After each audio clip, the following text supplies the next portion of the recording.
বিসমিল্লাহির রহমানির রহিম। আমরা এখন নবম শ্রেণীর গণিতের সমাধান করব। অনুশীলনী 3.1-এর 3 নম্বর অঙ্ক। a minus b is equal to 4 এবং এ বি ইজিক্যাল টু 60 হলে এ প্লাস বি এর মান কত? সমাধান করো। দেওয়া আছে a minus b is equal to 4 এবং এ বি ইজিক্যাল টু 60। আমরা জানি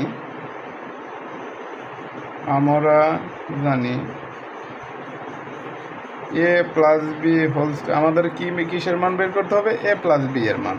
আমরা জানি A plus B whole square is equal to A minus B whole square plus 4ab, বা A plus B whole square is equal to A minus B এর মান কত? 4 whole square plus 4 গুণন A B এর মান 60, বা A plus B whole square is equal to side দুইটা গুণ করলে কত হয়? 16 প্লাস 4 6 24 240, বা A plus B whole square is equal to 240 আর 16 যোগ করো, কত হইতেছে? 6 5 2 256, বা A plus B is equal to plus minus root, উভয় পক্ষে বর্গ করলে স্কোয়ার বাদ যাবে গা, বর্গমূল করলে প্লাস মাইনাস রুট 256।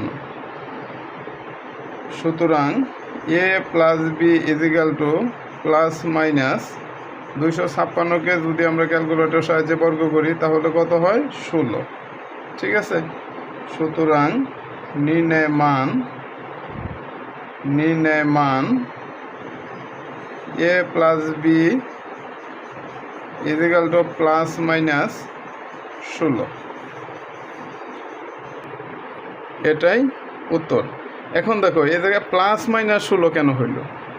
আমরা যদি 16কে বর্গ করি, প্লাসের 16কে বর্গ করলেও 256 হয়, এবং মাইনাসের 16কে, মাইনাসে প্লাস, মাইনাসের 16কেও যদি আমরা বর্গ করি তাহলে 256 হয়।